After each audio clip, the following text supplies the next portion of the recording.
မင်္ဂလာပါခင်ဗျာ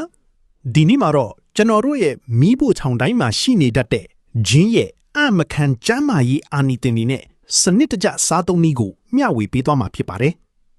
ဂျင်းဟာကျွန်တော်တို့ရဲ့အုံနောက်ကျမ်းမာရေးကိုအထူးကောင်းမွန်စေပြီးဆဲလ်များပျက်စီးယိုယွင်းမှုကိုရှော့ချပေးနိုင်ပါတယ်အထူးသဖြင့်သွေးကြောအတွင်းသွေးခဲခြင်းသွေးကြောကျဉ်းခြင်းနဲ့သွေးကြောပိတ်ခြင်းတို့မှကာကွယ်ပေးတဲ့အတွက်သွေးလေပတ်မှုကိုအားကောင်းစေပြီးလေဖြတ်ခြင်းလီဖြန်းခြင်းဝေဒနာရှင်များအတွက်အထူးသင့်လျော်ပါတယ်။ဒါအပြင်အမျိုးသမီးအများစုခံစားရတတ်တဲ့ migraine ခေါင်းတချမ်းကယောဂခန္ဓာကိုယ်တွင်းရောင်ရမ်းမှုများနဲ့အစာမကြည်လို့ဖြစ်ရတဲ့လီပွားလီအောက်ရင်ပြည့်ရင်ကဖြစ်ခြင်းတွေကိုလည်းအမြန်ဆုံးတတ်တာပျောက်ကင်းစေနိုင်ပါတယ်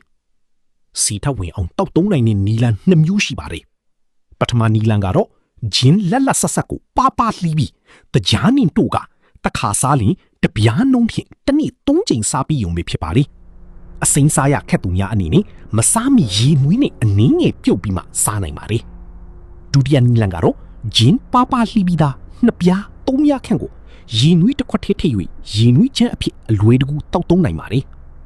မိမိရဲ့ကျန်းမာရေးအတွက်နေ့စဉ်လူနေမှုဘဝမှာအလွယ်တကူစမ်းကြည့်နိုင်တဲ့နီလန်ကောင်းတစ်ခုဖြစ်တာမို့ကိုယ်တိုင်ပဲဖြစ်ဖြစ်မိသားစုဝင်တွေကိုပဲဖြစ်ဖြစ်ခုဖေးဆန်းလုပ်ကြည့်ဖို့တိုက်တွန်းပါရစေ